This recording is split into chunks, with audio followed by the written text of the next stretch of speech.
आज है 14 जुलाई और 14 जुलाई के करंट अफेयर्स को आज देखेंगे।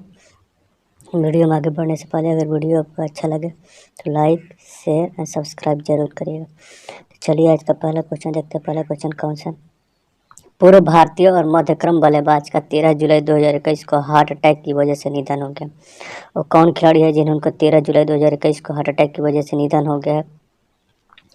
बलविंदर सिंह संधू, सैयद किरमानी, यशपाल शर्मा या मोहिंदर अमरनाथ। तो 13 जुलाई 2021 को जिनका हार्ट अटैक की वजह से निधन हो गया वो कौन थे? यशपाल शर्मा। यशपाल शर्मा का 13 जुलाई 2021 को हार्ट अटैक की वजह से निधन हो गया। तो ऑप्शन सी सही है। पूर्व भारतीय और यशपाल शर्मा का 13 जुलाई 2021 को हार्ट अटैक की वजह से निधन हो गया। पारिवारिक सूत्रों ने उनके निधन की जानकारी जानकारी दी। वे 66 साल के थे। यशपाल सिंह 1983 के विश्व कप जीतने वाली टीम के हिस्सा थे। 11 अगस्त 1954 को लुधियाना में जन्मे क्रिकेटर यशपाल ने अंतर्राष्ट्रीय क्रिकेट में डेब्यू पाकिस्तान के खिलाफ 1978 में किया था। इसके बाद वो इंग्लैंड में खेले गए 1983 के विश्व कप विजेता की टीम के भी हिस्सा थे। जहां भारत ने वेस्ट इंडीज को हराकर इतिहास रचा था। Yashpal 1983 world cup ICC world cup 1983 में भारत की तरफ से सबसे ज़्यादा रन बनाने वाले दूसरे खिलाड़ी थे। उन्होंने 42 एकदिवसीय और 37 टेस्ट में भारत का प्रतिनिधित्व किया है। कितने ओडीआई? 42 ओडीआई और 37 टेस्ट मैच में उन्होंने खेला यशपाल शर्मा ने भारत की तरफ से। अगला क्वेश्चन है, भारतीय मूल के अंतरिक्ष में उड़ान भरने वाली भारतीय मूल की दूसरी महिला बन गई। भारतीय मूल की दूसरी महिला जो अंतरिक्ष में उड़ान भरने वाली कौन सी है? संगीता भाटिया, स्वाति मोहन, शिरीषा बांदला या रितु करिधर। तो कौन सी है? शिरीषा बांदला। ऑप्शन सी सही है। ऑप्शन सी सही है। शिरीषा बांदला जो है भारतीय मूल की दूसरी महिला बन गई है जो कहते हैं अंतरिक्ष में उड़ान भरी है। भारतीय मूल की शिरीषा बांदला 11 जुलाई 2021 को अंतरिक्ष में उड़ान भरने वाली भारतीय मूल की दूसरी महिला बन गई। इसके पहले कौन थी? कल्पना चावला। उन्होंने अरबपति सर रिचर्ड ब्रैनसन की वर्जिन गैलेक्टिक उड़ान वीएसएस यूनिट में सवार होकर अंतरिक्ष में किनारे तक उड़ान भरी है। शिरीषा बांदला रिचर्ड ब्रैनसन और वर्जिन गैलेक्टिक उड़ान में सवार 6 साल के सदस्यों में से एक थी। सवार छह चालक दल के सदस्यों में थी जो पृथ्वी पर लौटने से पहले अंतरिक्ष के किनारे पर उड़ान भरी थी। कल्पना चावला जिनकी मृत्यु 2003 में कोलंबिया अंतरिक्ष शटल में पृथ्वी पर पुनः प्रवेश करने के दौरान विघटित हो गई थी के बाद शिरीषा बांदला अंतरिक्ष में जाने वाली भारतीय मूल की दूसरी महिला बन गई है। इसके पहले कौन थी? कल्पना चावला पहले नंबर पर। उसके बाद दूसरे नंबर पर शिरीषा बांदला है जो भारतीय मूल की जो क्या अंतरिक्ष में जाने वाली प्रथम महिला बन गई, दूसरी महिला बन गई। तो अगला क्वेश्चन है क्वेश्चन थर्ड, भारत के पहले क्रिप्टोगेमिक उद्यान का उद्घाटन कहाँ पे किया गया है? उत्तराखंड में, उत्तर प्रदेश में, गुजरात में या हिमाचल प्रदेश में? तो क्रिप्टोगेमिक उद्यान का उद्घाटन जो क्या है उत्तराखंड में किया गया। कहाँ पे? उत्तराखंड में किया गया। तो ऑप्शन ए सही है। भारत के पहले क्रिप्टोगेमिक उद्यान का उद्घाटन सामाजिक कार्यकर्ता अनूप नौटियाल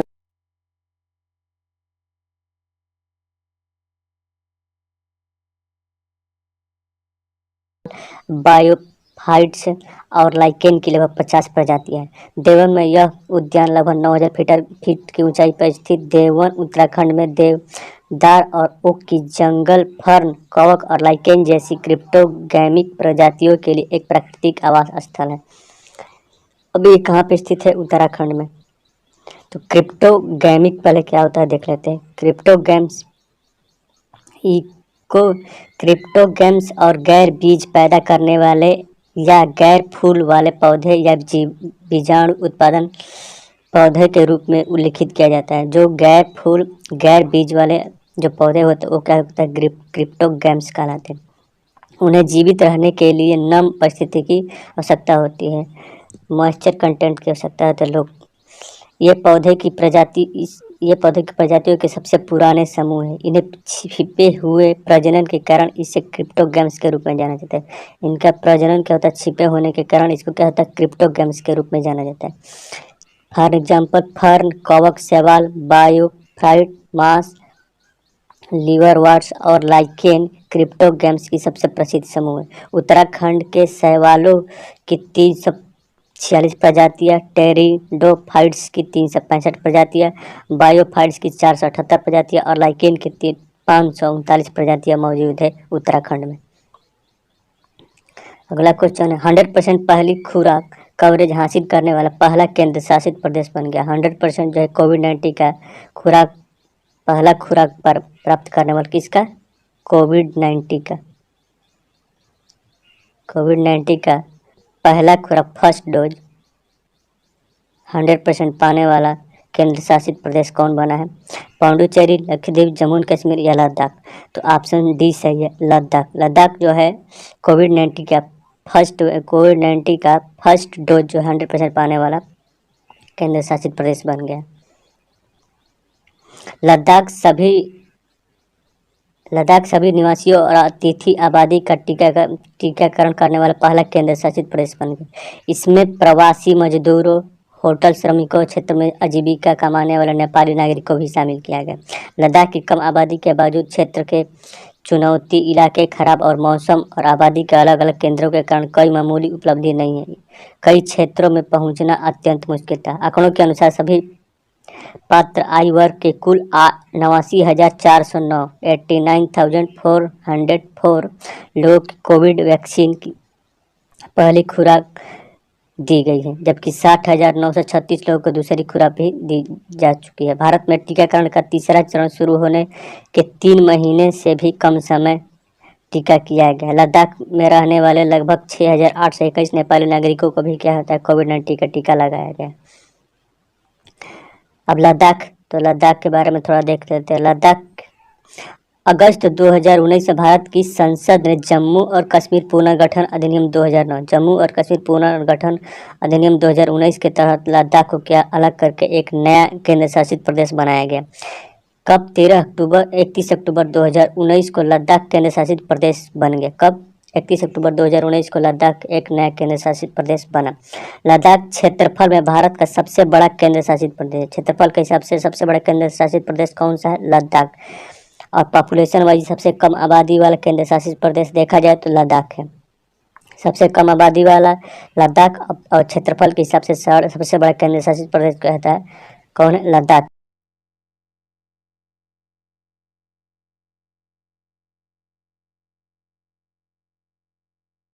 उपराज्यपाल जो है राधाकृष्ण माथुर है लद्दाख के। लद्दाख जो है हाल ही में क्या है, जम्मू कश्मीर से अलग एक कटकर एक नया राज्य, नया केंद्र शासित बना है जम्मू लद्दाख। भारत में तो टोटल कितने 28 राज्य, 28 राज्य जो कि 8 केंद्र शासित प्रदेश है, यूनियन टेरिटरी है, यूटी है। यूटी कितने हैं, 8 है, और 8 स्टेट कितने हैं, 28। आषाढ़ी बीज कक्षी 9 वर्ष कहाँ शुरू हुआ है। आषाढ़ी बीज कक्षी 9 वर्ष कहाँ पे शुरू हुआ है, गुजरात में, राजस्थान में, झारखंड में या छत्तीसगढ़ में। तो आषाढ़ी बीज कक्षी 9 वर्ष गुजरात में शुरू हुआ है, कच्छ। तो ऑप्शन ए सही है। कक्षी 9 वर्ष हर साल आषाढ़ महीने के दूसरे दिन मनाया जाता है। 2021 में यह 12 जुलाई को मनाया गया। यह हिंदू नववर्ष गुजरात के कच्छ के क्षेत्र में मनाया जाता है। कहाँ पे, गुजरात के कच्छ में मनाया जाता है। विक्रम संवत 2078 की शुरुआत 2078 की शुरुआत 12 जून 2021 के कच्छ क्षेत्र में हुई थी। गुजरात के अन्य हिस्सों में हिंदू नववर्ष दिवाली के बाद कार्तिक शुक्ल पक्ष 1 के दिन मनाया जाता है। कक्षी 9 वर्ष एक पारंपरिक उत्सव और घरों में मनाया जाता है। कहाँ पे, कक्षी 9 वर्ष एक पारंपरिक उत्सव है जो घरों में मनाया जाता है। इस अवसर पर भगवान गणेश, देवी लक्ष्मी और अन्य क्षेत्रीय देवताओं की पूजा की जाती है। कक्षी 9 वर्ष आषाढ़ी बीज के दौरान वातावरण में नमी की जांच की जाती है ताकि यह अनुमान लगाया जा सके कि आने वाले मौसम में कौन सी फसल बेहतर होगी। अगला क्वेश्चन है, नेपाल के नए प्रधानमंत्री कौन बने? नेपाल के नए प्रधानमंत्री किसे चुना गया? शेर बहादुर देउबा, विद्यादेवी भंडारी, खड़ग प्रसाद ओली या आरजू राणा देवगा को? तो नेपाल के नए प्रधानमंत्री कौन बने? शेर बहादुर देउबा जो कि है नेपाल के नए प्रधानमंत्री चुने गए हैं। तो ऑप्शन ए सही है। नेपाल के कांग्रेस के अध्यक्ष शेर बहादुर देउबा को मंगलवार को 5वीं बार देश के प्रधानमंत्री बने। उन्होंने मंगलवार को देर शाम पीएम पद की शपथ ली। वहीं प्रधानमंत्री के रूप में शपथ लेने के तुरंत बाद ही देवली ने लघु मंत्रिमंडल का गठन किया और इस मंत्रिमंडल में केवल 5 मंत्री रहेंगे। बता दें कि इससे पहले राष्ट्रपति विद्यादेवी भंडारी, नेपाल के राष्ट्रपति कौन है? विद्यादेवी भंडारी ने संविधान के अनुच्छेद 76(5) के तहत उन्हें प्रधानमंत्री को नियुक्त किया। यह 5वीं बार है जब देउबा 74वें नेपाल के प्रधानमंत्री के। देउबा जो है नेपाल के कौन नंबर के प्रधानमंत्री हैं? 74 नंबर के प्रधानमंत्री चुने गए हैं। देउबा जो 5वीं बार जो है नेपाल का प्रधानमंत्री बने। उनकी नियुक्ति उच्चतम न्यायालय के द्वारा सोमवार को दिए गए फैसले के अनुरूप है, जिसने केपी शर्मा ओली को हटाते हुए प्रधानमंत्री पद के लिए उनके दावे पर मुहर लगाई है। इसके पहले कौन थे? केपी शर्मा ओली जो है नेपाल का प्रधानमंत्री था। अब उनके जगह पे कौन प्रधानमंत्री बने? शेर बहादुर देउबा को प्रधानमंत्री चुना गया। अब नेपाल के बारे में देख लेते हैं। नेपाल के प्राइम मिनिस्टर अब की कौन बने? शेर बहादुर देउबा। कैपिटल क्या है? काठमांडू। नेपाल की कैपिटल क्या है? राजधानी क्या है? काठमांडू। करेंसी क्या है? नेपाली रुपी। जो प्रेसिडेंट कौन है? विद्यादेवी भंडारी। और नेपाल में ही नेपाल की सबसे बड़ी चोटी कौन सी? नेपाल में सबसे बड़ी चोटी जो विश्व की सबसे बड़ी चोटी भी है कौन सा है? Mount Everest. माउंट एवरेस्ट का हाइट कितना है? 8,849 मीटर जो है हाइट, 8,849 मीटर हाइट है नेपाल, जो विश्व की सबसे बड़ी चोटी है, जो कहाँ पे स्थित है? नेपाल में स्थित है। ये नेपाल में किसको सागर माथा के भी नाम से जानते हैं। नेपाल के लोग इसको माउंट एवरेस्ट को सागर माथा के नाम से भी जानते हैं। जो माउंट एवरेस्ट को कहते हैं हिमालय की सबसे बड़ी चोटी है एक माउंट एवरेस्ट, जो विश्व की सबसे बड़ी चोटी है।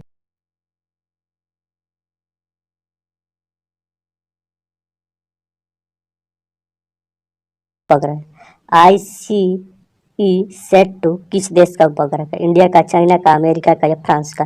तो ICESat-2 अमेरिका का एक उपग्रह है। किस देश का? अमेरिका का। हाल के एक अध्ययन के अनुसार नासा के ice cloud and land elevation satellite 2 या जिसको ICESat-2 के भी नाम से जाना जाता है, शायद वैज्ञानिकों ने सब गैलेक्सियन झीलों या सटीक नक्शा बनाया है। किसका? सब गैलेक्सियन झीलों का सटीक नक्शा बनाया। यह उपग्रह बर्फ की सतह की ऊंचाई को मापता है। ICESat-2 एक लेजर अल्टीमीटर सिस्टम का उपयोग करके बर्फ की सतह के परिवर्तनों को सटीकता के साथ मापता है। ये क्या करता है? बर्फ जो कितने जमी है उसको क्या होता है, आसानी से क्या होता है, मेजर कर लेता है कि बर्फ उस पर कितने जमी हुई है।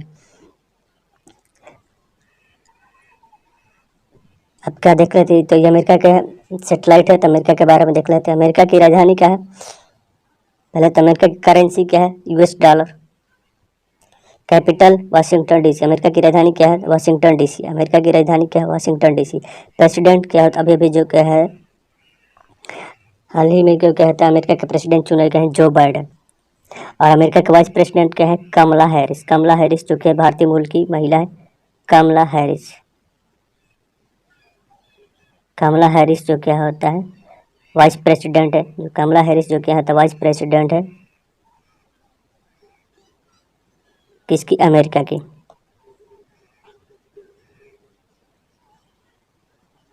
प्रेसिडेंट है अमेरिका की कमला हैरिस, वाइस प्रेसिडेंट है। इसकी पॉपुलेशन क्या है? लगभग 32.82 करोड़ है, जो क्या होता है विश्व की जिनसे पॉपुलेशन में तीसरे नंबर पे आता है। जो एरिया वाइज देखा जाए तो अमेरिका जो क्या है एरिया वाइज भी वर्ल्ड में तीसरे नंबर पे आता है। अब इसका अमेरिका के लेजिस्लेटर को क्या बोलते हैं? कांग्रेस कहा जाता है। अमेरिका के संसद को क्या कहते हैं? कांग्रेस। उसके अपर हाउस को सीनेट और लोअर हाउस को हाउस ऑफ द रिप्रेजेंटेटिव कहते हैं। भारत में जैसे कहता है अपर हाउस को राज्यसभा, तो उसी तरह यहाँ पे क्या होता है? अपर हाउस को सीनेट बोलते हैं, जबकि लोअर हाउस को हम लोग क्या है? लोकसभा बोलते हैं। तो उसको क्या होता है? हाउस ऑफ द रिप्रेजेंटेटिव कहलाता है अमेरिका में।